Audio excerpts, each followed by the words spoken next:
En México, el presidente Andrés Manuel López Obrador ha propuesto una reforma que transformaría el sistema electoral mexicano. Según el gobierno, la idea es hacerlo mucho más cercano al ciudadano, pero para la oposición dice que lo que le permitiría es regresar el sistema electoral a un control completo por parte del gobierno. ¿Cuáles son los puntos clave de esta reforma? Centralizar los procesos electorales, es decir, se eliminarían aquellas juntas electorales que están en los diferentes estados mexicanos. También impulsar el voto electrónico y el voto en el extranjero, reducir el financiamiento de los partidos, también modificar los procesos de patrocinio de las propagandas de las campañas, también cambiar el umbral de participación mínima para la revocación de un mandato que pasaría a un mínimo de 33%. Reducir a los números de senadores plurinominales y también propone desaparecer los diputados plurinominales. Desaparecer o transformar, digamos, el INE, que es el Instituto Nacional Electoral, para ser reemplazado por el Instituto Nacional de Elecciones y Consultas. También propone que los consejeros electorales sean elegidos por el pueblo mexicano en voto abierto y pasar de tener 11 a solamente tener 7. La propuesta pues no gustó en una porción de la población que salió a las calles para manifestarse en contra. El presidente desestimó estas multitudinarias manifestaciones en diferentes ciudades mexicanas. Veamos. Andrés Manuel López Obrador salió a la defensa de su reforma electoral que levantó la polémica en México. Luego de las multitudinarias manifestaciones del domingo, el mandatario respondió catalogándolas como racistas y clasistas y calificando la escena como un striptease político. Entonces lo de el INE fue una excusa, una bandera. Los que se manifestaron ayer lo hicieron en contra de la transformación que se está llevando en el país. La propuesta de López Obrador contiene múltiples aristas que generan controversia y despiertan acusaciones de querer acaparar el poder.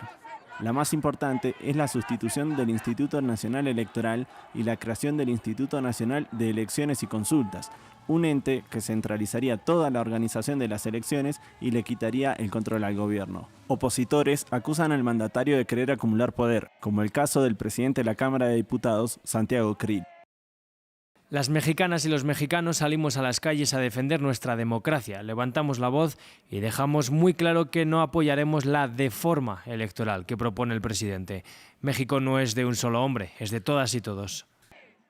La reforma también apunta a una reducción de 200 diputados, 32 senadores y que los consejeros y jueces electorales sean votados por el pueblo entre una lista de candidatos confeccionada por el presidente de la Corte Suprema y el Poder Legislativo. Por ahora, el partido López Obrador no tiene la mayoría parlamentaria necesaria para que la reforma avance, pero se esperan intentos para conseguir apoyo de legisladores de otros partidos. El gobierno dice que reducir este sistema electoral le permitiría ahorrar muchísimo dinero y hacerlo mucho más transparente, pero ¿qué hay de la eficiencia que ya ha ganado a lo largo de estos años, logrando consolidar una forma de hacer los procesos electorales en México? Algunos sectores dicen que lo que busca es darle un mayor control al sistema electoral al partido oficialista. Otros, aún más especulativos, dicen que permitiría que el presidente López Obrador pueda pensar en extender su permanencia en el poder. También hay mucha suspicacia en cuanto a la prisa de querer lograr esta reforma rápido, inmediata, cuando quedan solamente 2 años para las elecciones presidenciales. Incluso hablan de intentar hacer la reforma lo más rápido posible para ensayar este nuevo sistema electoral en las elecciones en el Estado de México que están previstas para el 2023. La controvertida reforma electoral en México es nuestro tema de análisis hoy en el debate de France 24 y para conversar sobre este tema hemos invitado a Aleida Alavés. Ella es diputada federal y vicecoordinadora del grupo parlamentario de Morena. También está con nosotros Santiago Torreblanca, él es diputado del partido PAN. También es secretario de la Comisión de Reforma Política Electoral y miembro de la Comisión de Puntos Constitucionales. Les recuerdo que ustedes también hacen parte de esta conversación. Nuestros televidentes también pueden dejar sus comentarios y sus preguntas a través de las redes sociales. Estamos en Twitter, en Facebook y también en Instagram. Nos encuentran como @eldebate_F24, @Santilogo, que es mi cuenta personal, nuestra etiqueta para que dejen los comentarios. Numeral, el debate F24. No olviden también que todos los contenidos están disponibles en podcast. Estamos en Apple Podcast, en Spotify, en Deezer y en TuneIn. Comienzo entonces dándole la palabra a nuestra invitada Aleida allí en la Ciudad de México para preguntarle cuál es la justificación del gobierno para impulsar esta reforma al sistema electoral mexicano que está generando tanta controversia allí en su país. Muchas gracias, Santiago. Un saludo muy afectuoso desde la Ciudad de México. Y bueno, pues yo creo que a partir de esta introducción que nos haces, cabe precisar que el Instituto Nacional Electoral, que es un órgano autónomo constitucionalmente en este país y que rige los procesos electorales, no desaparece. Se mantiene su autonomía constitucional y solo se le modifican los procedimientos a nuestro sistema electoral mexicano. En ningún momento hay una injerencia del Poder Ejecutivo sobre el órgano autónomo y al contrario, lo que proponemos es ciudadanizar aún más la toma de decisiones y en este caso, el que sea la gente quien elija a quienes encabezan el Consejo General del Instituto Nacional Electoral.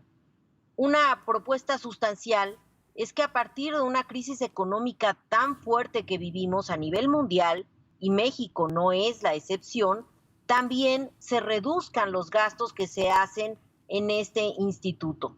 Y por eso creemos necesario readecuar el diseño de su estructura para así no hacerla tan onerosa en el gasto público y también desaparecer el financiamiento de los partidos políticos. Con esto estaríamos ahorrando anualmente 24,000 millones de pesos y eso es algo que se requiere para rubros de otra índole en nuestra sociedad, en el país, pues precisamente ahora que estamos dando derechos en la Constitución como la pensión universal a adultos mayores, sí, que va creciendo, por cierto, lo que se le entrega a cada persona de manera bimestral para llegar a los 4,000 pesos el siguiente año, pues entonces que podamos sí darle prioridad a estos temas, claro, a que la gente tenga también cómo enfrentar esta crisis.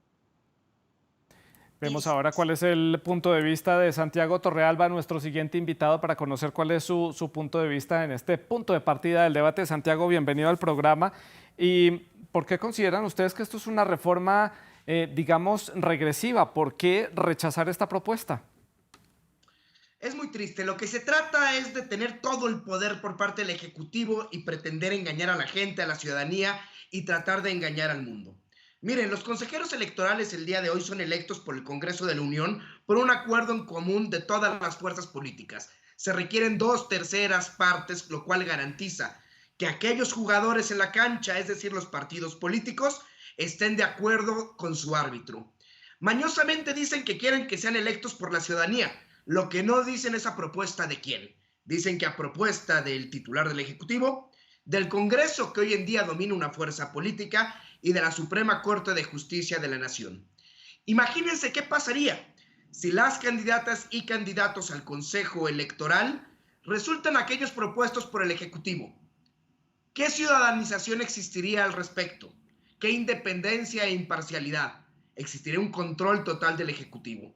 Dicen que se trata de ahorrar, pero ¿cómo va a existir un ahorro si existiría un proceso electoral adicional? Es decir, aparte de los procesos electorales de diputaciones, senadurías, presidente de la República, cargáramos la elección de presidentes y magistrados del Tribunal Electoral. Es una idea pésima. Es un tema que se ha discutido cuál debe ser la naturaleza del Poder Judicial como un órgano, por ejemplo, técnico especializado, cuál debe ser su método de elección desde Montesquieu, incluso cuando se conformaron los Estados Unidos de Norteamérica en el federalista. Sí. Se deja claro que la elección popular es el peor método, porque queda a las pasiones populares del momento el arbitrio de las decisiones en lugar de criterios de justicia y técnica. También Claro. desaparecen a los organismos públicos locales autónomos, que para que conozca nuestro auditorio, son los encargados de organizar las elecciones en cada una de las entidades. Dicen que esto va a significar un ahorro, pero no es cierto, porque esa labor se trasladaría a este órgano con el cual quieren sustituir al INE, por cual a valores compensados acabará siendo lo mismo. Pero aquí lo importante, el Instituto Nacional Electoral cuenta con un servicio profesional de carrera. Es decir, hay gente que por medio de exámenes de oposición y ascenso conforme a méritos está altamente especializado. Quieren que estos órganos únicamente se conformen de manera temporal durante las elecciones. Es una labor altamente técnica. La gente que sea contratada por 3 o 4 meses no va a tener el bagaje y la experiencia de años. Pero aparte, hacen otras modificaciones. Sí. Por ejemplo, el modelo de comunicación política. Actualmente las y los funcionarios públicos, durante el tiempo de las campañas, solo podemos pronunciarnos en temas que tienen que ver con protección civil, salud o educación. Quieren Claro. ampliarlo para que puedan hablar de cualquier servicio público. Es decir, que con el dinero de los impuestos puedan hacer promoción personalizada, lo cual distorsiona. Y si quieres, ahorita seguimos hablando del resto de temas. Lo triste aquí es que hay gente que apoya eso, engañada. Es decir, gente que engañada por quien debería ser el primer mandatario de la nación, va al matadero como un ganado, aplaudiendo y echando Santiago. motores. Es muy triste que eso pase en una democracia.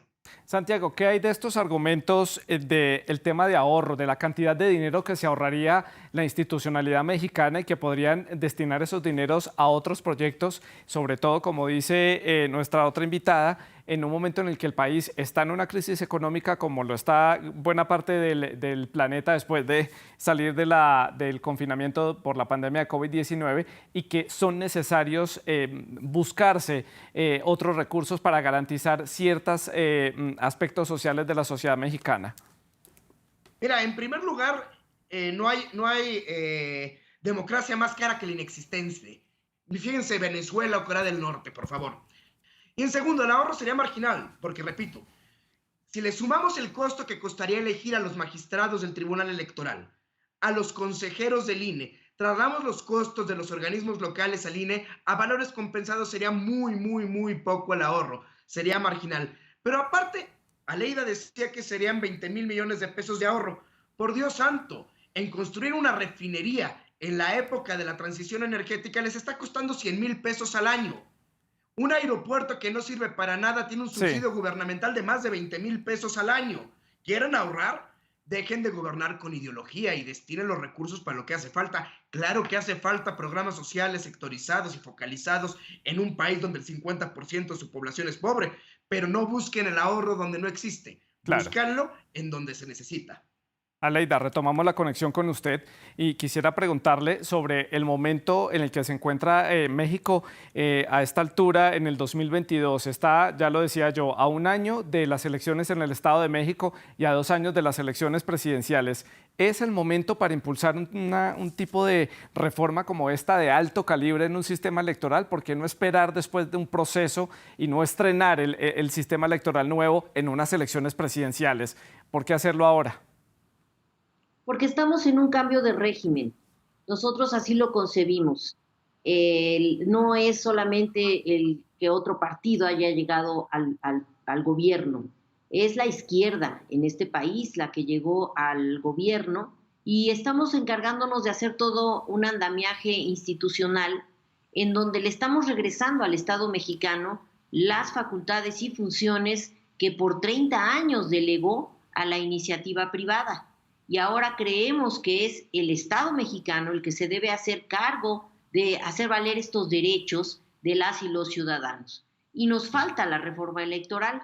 Ya avanzamos con muchas sobre derechos sociales, ya avanzamos con la discusión sobre la soberanía energética. Lamentablemente ahí tampoco contamos con la oposición porque ellos solamente pretenden hacer negocios a costa del Estado, por eso no entienden esta visión que nosotros tenemos de lo que es un nuevo andamiaje jurídico y de funciones de los diferentes poderes de este país. Es necesaria, es urgente, estamos en una crisis económica Y yo creo que nada pueden decir quienes gobernaron durante 2 décadas en este país y no pudieron ni construir una barda cuando hablaron de una refinería. Ahora hablarnos de cómo se está gastando el dinero actualmente, no tienen autoridad política para hacerlo. Ojalá nos hubieran enseñado a hacer las cosas, pero tan no lo hicieron bien que la gente dejó de confiar en ellos. Y ahora están confiando más en este proyecto que gobierna Andrés Manuel López Obrador en el país y que viene ganando a partir de la llegada de él a la presidencia. Ya estamos gobernando 22 estados de 32 que componen el país. Entonces, sí, la gente no está viendo mal estas propuestas. Se está abocando a respaldar que haya austeridad y que los partidos políticos no tengan por qué devengar 11,000 o 13,000 millones de pesos al año, que es lo que los partidos de la oposición quieren defender.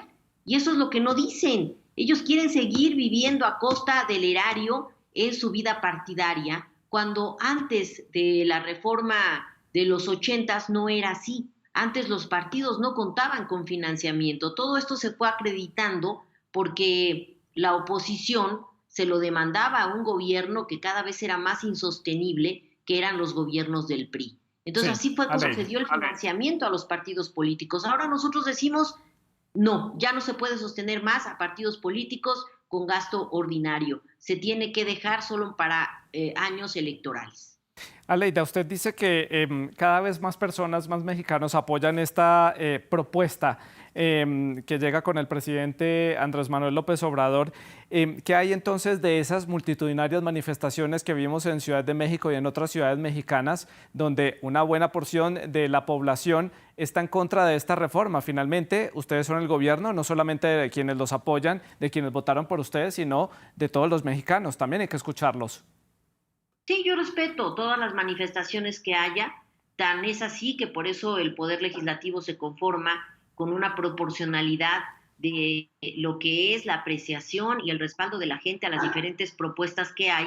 Y ahí está la correlación en la Cámara de Diputados, en la Cámara de Senadores, en los gobiernos de los estados, que es la máxima que tenemos de una manifestación de posturas de la gente, a quién están respaldando y a quién no. Es muy válido que se haya hecho esta manifestación. Lo que no es válido es que lo hagan con base en mentiras, en decir que va a desaparecer el INE, que pierde su autonomía, que la va a regir ahora el Poder Ejecutivo. Esa es una mentira. Yo creo que mucha gente fue llamada a partir de la mentira y esto es lo que hay que aclarar. Que el INE no desaparece, sigue siendo autónomo. Lo que estamos proponiendo es eliminar el financiamiento a los partidos políticos, a desaparecer estructuras del INE que son innecesarias, como los organismos públicos locales, y que con esto ahorremos dinero y hagamos procedimientos democráticos más sencillos, menos rebuscados, que son derivados de la historia de desconfianza que hay en los institutos que llevan las elecciones,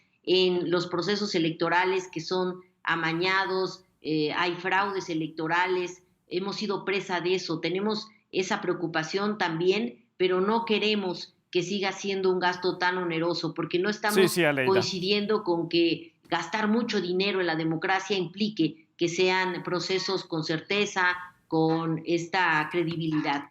Hay formas de hacer las cosas con más austeridad. Le doy la palabra ahora a Santiago, su opinión sobre esta coyuntura, que esta reforma llegue justamente 2 años antes de las elecciones presidenciales, se haga todo este nuevo andamiaje de una reforma electoral en el país y las manifestaciones que llamaron mucho la atención porque fueron masivas, sobre todo allí en el centro de la capital mexicana veíamos el Ángel de la Independencia completamente rodeado por personas rechazando esta propuesta del gobierno. Sí, mira, a ver, las reformas electorales han surgido de 2 formas, o como un reclamo desde la oposición, o cuando vivíamos en un régimen autoritario como válvulas de despresurización del gobierno. Reformemos la reforma de Reyes-Heroles, que permitió que hubiera representación proporcional. Bueno, una válvula de escape para que el gobierno unitario y no democrático pudiera tener esas válvulas y la ciudadanía no explotara. El otro gran momento de reformas fueron desde la oposición con exigencias en las que participó la izquierda para pedir que se limitara el poder del Ejecutivo para influir en la contienda. Aleida decía que antes de los 80 no recibían los partidos financiamiento. Pues claro que no, pero tampoco había democracia, tampoco había división de poderes, todo era organizado desde el Estado.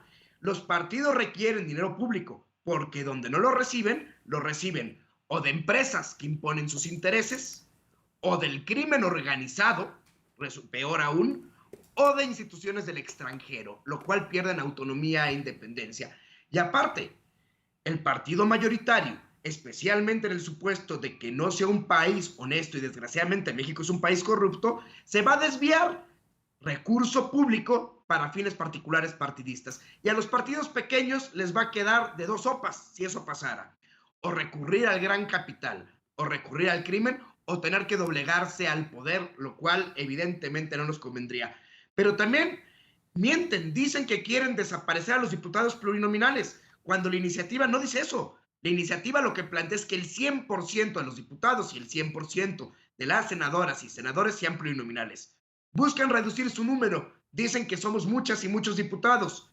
A ver, para un país de más de 120 millones de personas somos 500 diputados, para ponerte un ejemplo. En Francia tienen una población de 76 millones y tienen 577 diputados. ¿Por qué? A mayor democracia hace falta mayor pluralidad. Y sí, nuestro sistema electoral es rebuscado, sí. ¿Quieren un procedimiento electoral simple? Volteen a ver a Nicaragua. Eso es un proceso electoral simple, donde el partido en el poder tiene el 100% de los triunfos electorales. La democracia cuesta, pero la falta de democracia cuesta mucho más cara.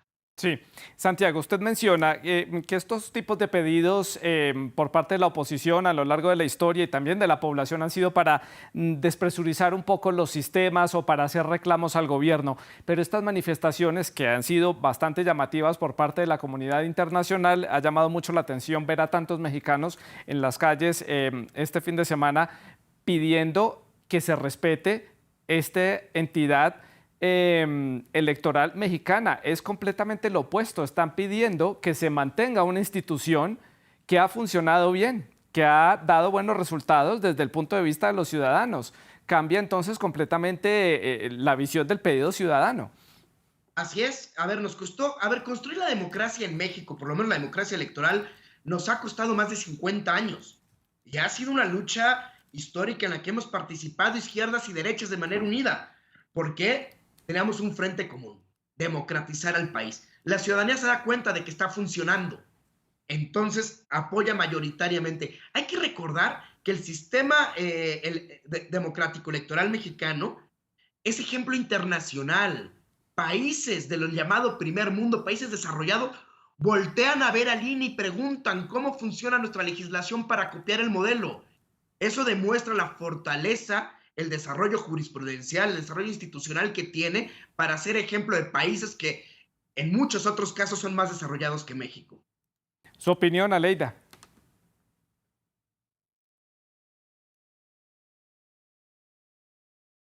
Yo vuelvo a insistir con que el INE no desaparece. Qué bueno que aquí el PAN, a nombre del diputado Torreblanca, reconoce que no están dispuestos a eliminar el financiamiento a los partidos políticos, porque ya van entonces enunciando con más transparencia cuál es realmente lo que están defendiendo, y están defendiendo esos privilegios de los que ya es imposible gozar en estos tiempos de crisis económica. Estamos hablando de que los partidos políticos, aunque aquí no lo queramos reconocer, sí viven de financiamiento privado, y hay que regularlo bien, y hay que ver cómo se hacen aportaciones de militantes sin que esto dé pauta a que sean de otros orígenes el que haya financiamientos, como aquí lo acaba de reconocer, hasta internacionales, que incidan en la vida pública de un partido político.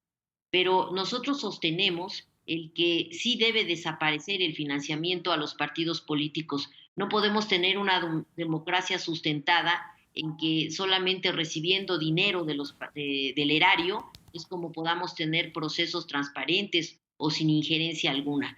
Ellos pues son los hacedores de estas reglas tan engorrosas de una democracia burocrática que tenemos en el país, que efectivamente nos ha costado y que hemos tratado de enderezar en los procesos para seleccionar a diputados, senadores, que por cierto, el diputado Torreblanca insiste en decir que son todos plurinominales.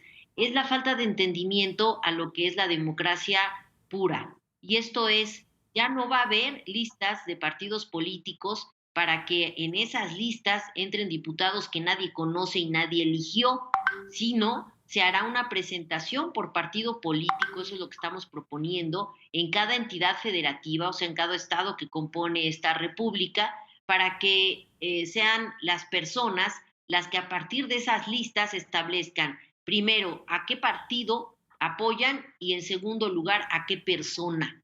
Y eso no tiene nada que ver con las listas plurinominales. Entonces, yo creo que la oposición se encarga de mentir, de descalificar, de señalar que esta es una reforma regresiva, cuando en realidad lo que están queriendo sostener son sus privilegios en estas prerrogativas a los partidos políticos, en esta decisión de que los consejeros del INE los ponga la Cámara de Diputados y no las personas de manera directa en un voto directo, popular, y por qué no hacernos de esta experiencia, porque no podemos estar repitiendo modelos de otro tipo cuando tenemos que ya arraizarnos a un modelo propio de nuestro país, que recoge experiencias en todos de escala internacional, pero más bien con esta historia que tenemos como México, que ha sido un sistema electoral lamentablemente muy engorroso. Sí. Santiago, desde la oposición, claramente el partido de gobierno y la propuesta del presidente pues ya tiene un norte muy claro. El 23 de noviembre se espera que sea presentado este plan a las comisiones y que el día 28 sea discutido. ¿Qué van a hacer entonces desde la oposición? ¿Qué plan tienen? ¿Esto también significaría una posible unión de las diferentes fuerzas opositoras allí en México para hacerle contrapeso a esta propuesta del presidente? Así es. Toda la oposición y la gente de bien nos estamos uniendo para defender nuestras instituciones democráticas. Es necesario. Y la verdad duele mucho la mentira. A ver, a nivel internacional hay dos formas de elegir a las diputaciones. O la mayoría relativa, es decir, en un distrito o circunscripción gana una persona, o por un sistema de listas, que es representación proporcional, llamados plurinominales. Doy lectura a la iniciativa del presidente. Dice: la Cámara de Diputados estará integrada por 300 diputadas y diputadas que serán elegidos mediante el sistema de listas votadas en cada una de las entidades federativas, es decir, plurinominales. Pretenden ganar el aplauso popular con mentiras. Es lo que no se debe tolerar, es lo que no podemos tolerar como país, que el Ejecutivo y el Legislativo de un partido mientan a diario. Molesta y entristece. Y entristece más que haya gente buena que les crea. Aleida, ¿algo que decir? Hemos sido siempre muy responsables, no nos basamos en las mentiras. Es muy lamentable que haya que discutir con diputados que no entienden lo que es un proceso de representación proporcional y los procesos de democracia pura, porque el no entenderlos hace que manejen así las cosas y que tergiversen todo a la gente que convocan a movilizarse cuando lo hacen también basándose en la mentira que implica desaparecer al INE. El INE no desaparece, el INE mantiene su autonomía constitucional. Lo que estamos desapareciendo son los privilegios y esos es a los que ellos están abocados a defender.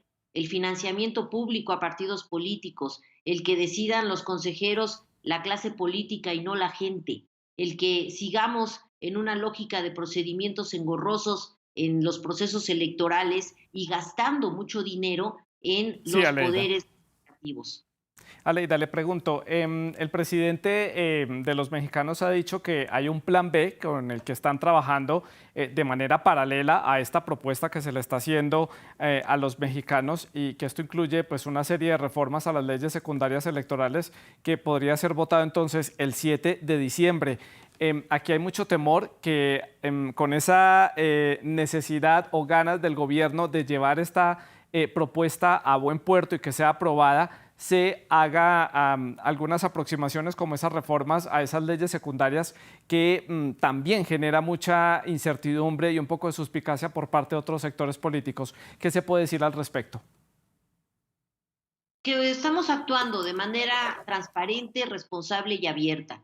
Esta discusión ya la dimos en un parlamento abierto, que son foros en donde se invita a académicos, a especialistas, a partidos políticos, a los mismos funcionarios del INE, que en ningún momento expusieron una verdadera contrapropuesta a esta reforma constitucional que envió el presidente de la República. Querían hasta anularle su derecho a presentar iniciativas. El claro desconocimiento del PAN a eso llevó en la Junta de Coordinación Política, que el coordinador dijera que no tiene derecho el presidente de presentar iniciativas. Es una forma muy burda de actuar, con odio, con esta animadversión tan ciega que tienen con el presidente, y entonces anular con ello la posibilidad real de concretar una reforma constitucional. Nosotros los hemos invitado de manera franca, abierta, de frente, a que esta discusión la hagamos con la búsqueda de un sistema electoral que merece México. Pero si se niegan a hacerlo, pues obviamente también tenemos el derecho de establecer una propuesta secundaria que rescate los procedimientos que estamos proponiendo. Santiago, ¿qué decir al respecto sobre estas leyes secundarias que podría ser ese plan B del presidente López Obrador? Primero aclarar, no es odio a Morena, es amor a México, en primer lugar. En segundo, no conocemos el contenido de esa iniciativa, pero si pretenden copiar la pretendida reforma constitucional a leyes secundarias, la misma va a resultar inconstitucional. Y en México hay división de poderes, y ya sea la Suprema Corte de Justicia de la Nación, ya sea el Tribunal Electoral del Poder Judicial de la Federación, declararían inconstitucionales dichas leyes y por lo tanto quedarán expulsadas del orden jurídico mexicano. Ha trascendido que lo que buscan es quitar las facultades de fiscalización al INE. Recordemos que el INE no solo organiza elecciones, fiscaliza los recursos públicos y privados de los partidos para verificar que se usen para los fines para los que fueron otorgados, que el origen de eso sea lícito y conocido y evitar fraudes con eso. Adivinen quién es el partido más multado por recibir recursos ilícitos y por utilizarlo para fines distintos a los estipulados en la ley. Morena. Por eso quieren debilitar al Instituto Nacional Electoral para que no los pueda seguir multando por violar la ley y para usar el recurso de los impuestos para otros fines o engañar a gente como lo hicieron, constituyeron un fideicomiso supuestamente para ayudar a los damnificados y lo que hicieron fue recabar dinero público de personas desconocidas, lo cual está prohibido para fines partidistas. Entonces, bueno, tengamos cuidado. La verdadera pretensión de Morena es debilitar cualquier institución democrática, como lo hicieron con la Comisión Nacional de Derechos Humanos poniendo un alfil a modo, como lo hicieron con la Comisión Federal de Competencia Económica, como lo hicieron con la Comisión Reguladora de Energía. Sí.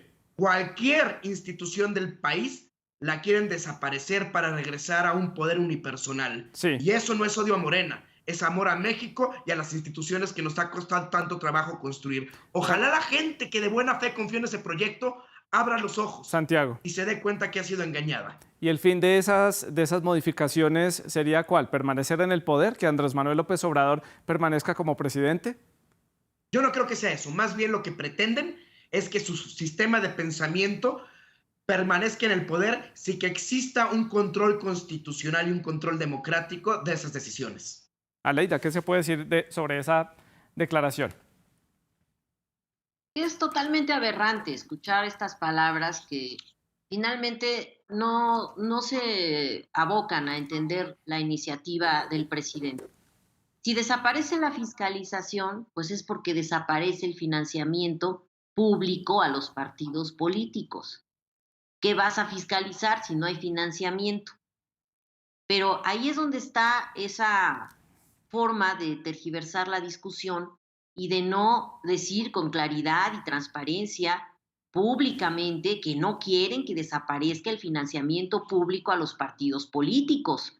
Nosotros estamos sosteniendo que sí, porque además también, aunque no lo querramos reconocer, que eso es algo totalmente insensato y amoral, hablando pues de estas personas o gentes de bien de lo que se refiere el diputado del PAN, que no reconozcan que hay financiamiento privado y que más bien necesitamos regularlo Sí. y decir cómo sí funcionaría. Y entonces, el que no tenga control es el Poder Ejecutivo, mentira.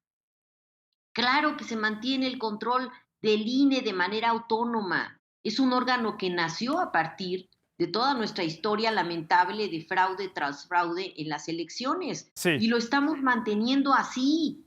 No mientan. Es como, me preocupa que parezca esto un diálogo de sordos, porque no se abocan, ni quiere la oposición verdaderamente escuchar qué propone esta iniciativa en un nuevo sistema político, y nunca ellos proponen una alternativa. Quieren quedarse con los privilegios actuales y con los gastos actuales que son insostenibles en el país. Aleida, Santiago, les agradezco muchísimo que hayan estado con nosotros en el programa hoy. Se nos fue el tiempo volando. Obviamente este tema tiene muchísimos puntos y aristas para seguir analizando, pero les agradezco habernos puesto en perspectiva para a todos aquellos que estamos fuera de las fronteras mexicanas para entender toda esta controversia. Un punto importante en la política mexicana, esta decisión que van a tomar en torno a esta reforma electoral. A los dos les agradezco por haber estado con nosotros. En nombre del equipo técnico del programa les agradecemos su sintonía. La producción del programa estuvo a cargo de mi compañero Luis Fernando Montes y la producción de invitados estuvo a cargo de Tania Herrera. Ustedes pueden seguir dejando comentarios a través de las redes sociales. Sigan con nosotros.